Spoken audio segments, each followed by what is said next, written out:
Hey guys, what's up? Welcome back to the channel, Cynicalex.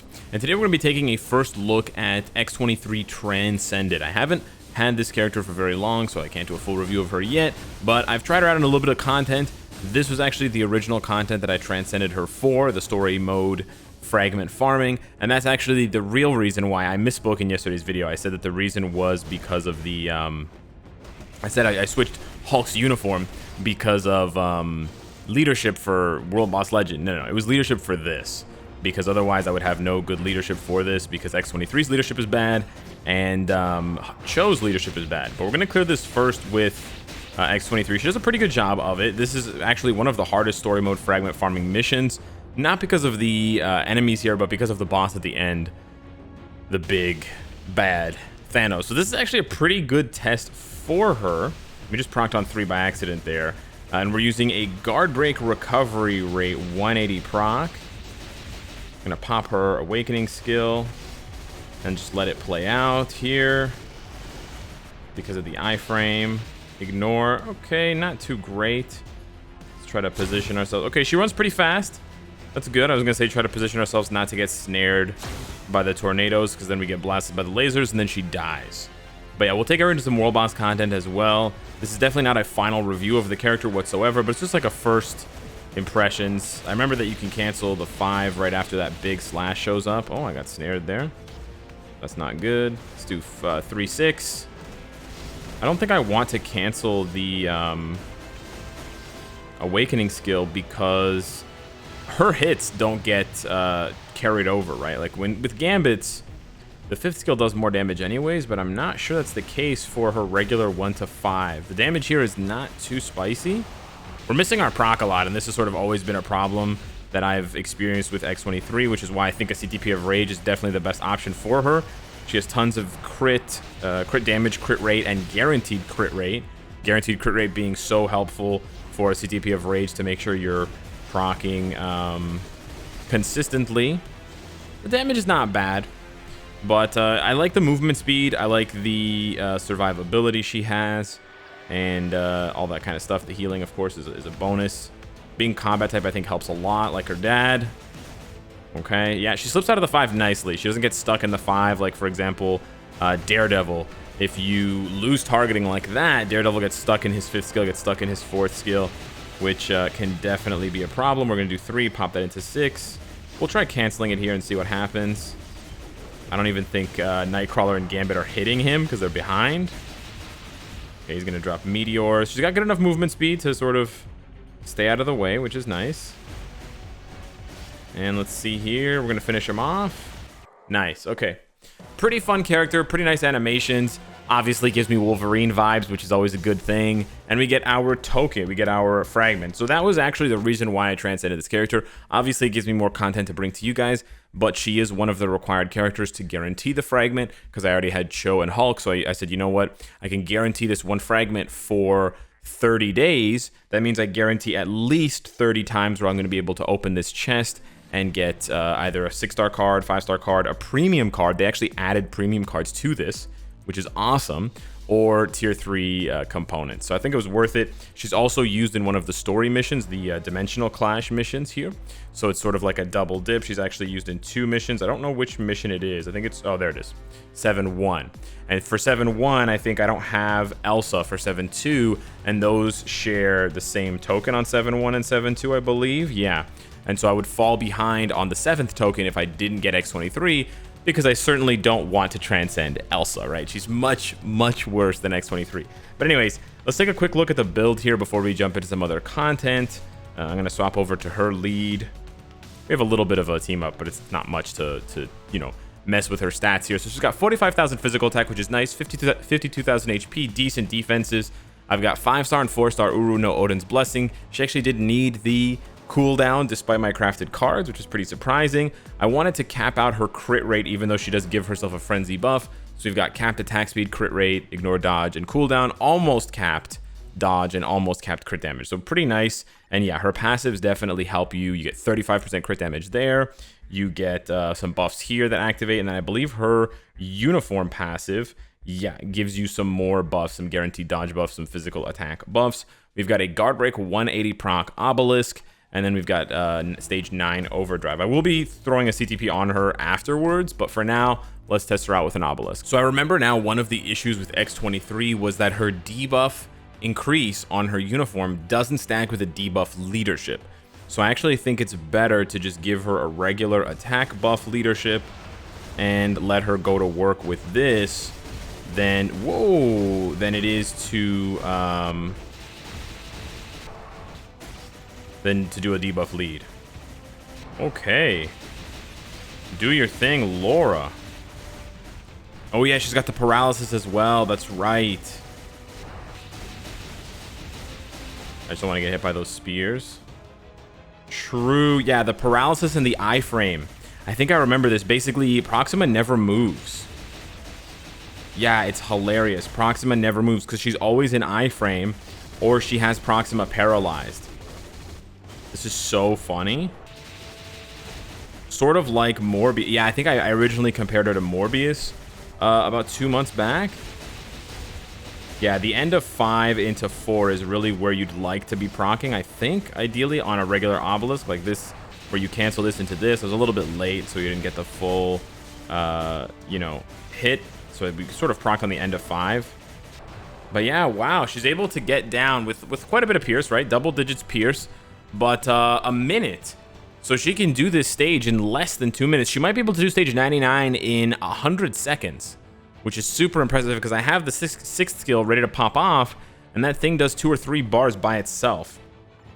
And the really nice thing, as you can see, is that I don't need a debuff lead, right? Because she has, I think, minus 70, minus 60, and then she applies a 20% increase to that, which is, I don't know, minus, I think that bumps it to minus 70, to be honest with you, 72. So 72 is not bad. You could instead do this and then apply this. I don't think she has the brave or the leadership. No, she doesn't. She has healing, agility. Oh, you know what? She doesn't even have the weapons master. I thought she had weapons master like her dad. That's why I threw taskmaster on there. It would have been almost the same as throwing like Valkyrie or something like that. You would have gotten a bit more damage reduction, but otherwise it was basically the same. But let's see how this works instead, and let's see if this might be better, because now her minus 60 is going to be bumped to, I believe, minus 84. It should be.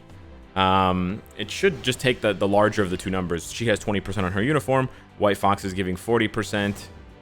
We'll drop this anyways just to be safe here. I think we missed the all defense down. I think the all defense down never applied. Yeah, I think we have to run this again. Wow. Okay, so that was a little strange. Let's see now if this properly applies the all defense down. There we go. There we go. And we got the minus 84. But yeah, I think...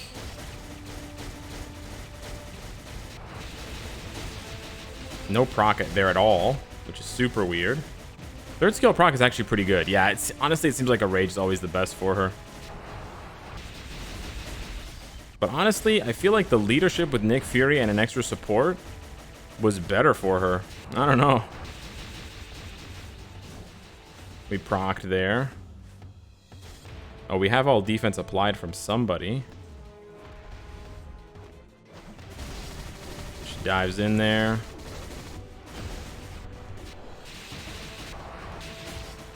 Yeah, I don't think this is faster. So yeah, I don't think this is faster at all. This might actually be slower, or it's as fast. So that's the really nice thing about X-23 is you don't need to use a debuff leadership to get the most out of her, which is usually the case for regular world boss, like not world boss legend. When you're talking about characters that rely on all defense down, they usually need a debuff leadership. They need, you know, Deadpool needs Enchantress, or Doctor Strange needs Dr. Voodoo, etc. But X-23 doesn't need that. But let's do one final test here. Let's do one little sort of toe dip, and let's see how long it's... no, not stage 9. She can't even do stage 9. She can't even do past stage 9 because she's not a male. She could... oh, she can't even do... yeah, so Laura can't do anything above 9. Even if I wanted to, because she's not a human. She's a mutant. She's a clone. And she's not a male. So we're actually going to go down to stage 1, because I don't think X-23 is that good for World Boss Legend, to be honest.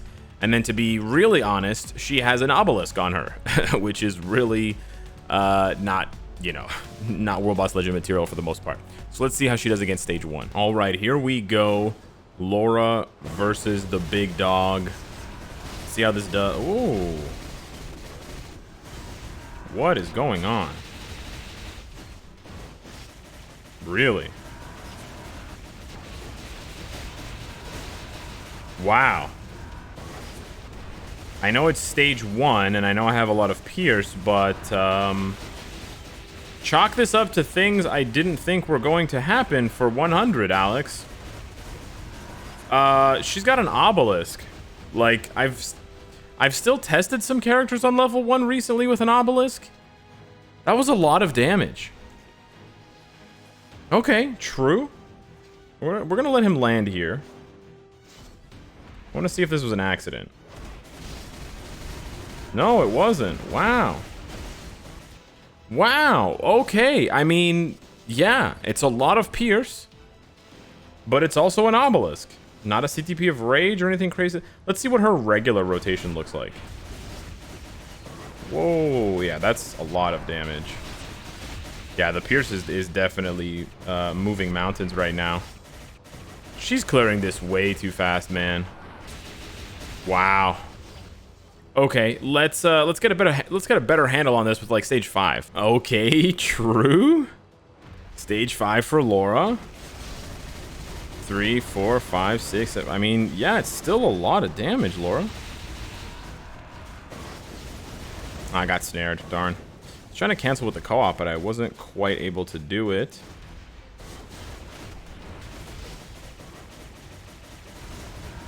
We went ahead and canceled 5 early to proc on 4 rather than procking on the end of 5. We just did it again there. We're gonna pop our Awakening. Oh, we're stun immune. Nice. So we dodged the second. We dodged the second cage.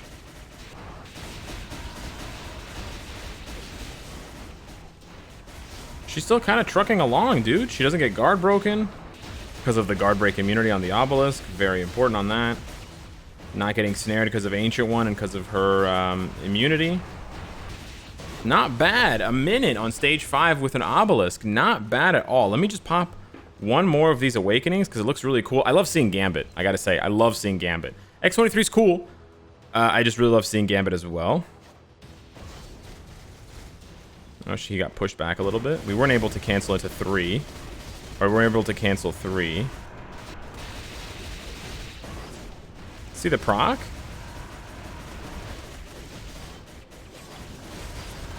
Okay, the damage here is a bit more pedestrian.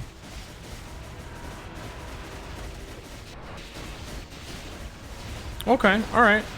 Okay, not bad, not bad. Pretty good. Interesting. Huh.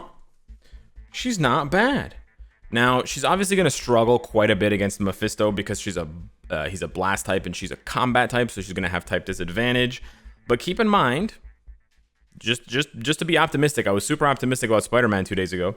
She's originally a speed character. So when you go over to her type enhancement, you may be very confused because it says combat type enhancement increases damage to speed types, but then it costs speed enhancement kits. So you're like, what? But yeah, she's originally a speed type. So it's definitely possible. She's already gotten 2 uniforms. They could definitely go back to the well of X-23, although she's wearing her most iconic uniform, to be honest. But they could give her another one in the future and turn her back into a speed type. And if they keep improving on this model, we might have a really badass female speed character that deals physical damage, a la Mystique, who can then clap Mephisto's cheeks, a la Rogue. I just remembered Rogue, yeah. Anyways, let me know what you think of this first impressions of X-23. I'm kind of pleasantly surprised. I'm kind of digging that, and I like the Wolverine vibes it's giving me. So yeah, hit me up. Thanks so much for watching, and I'll see you in the next one. Take care.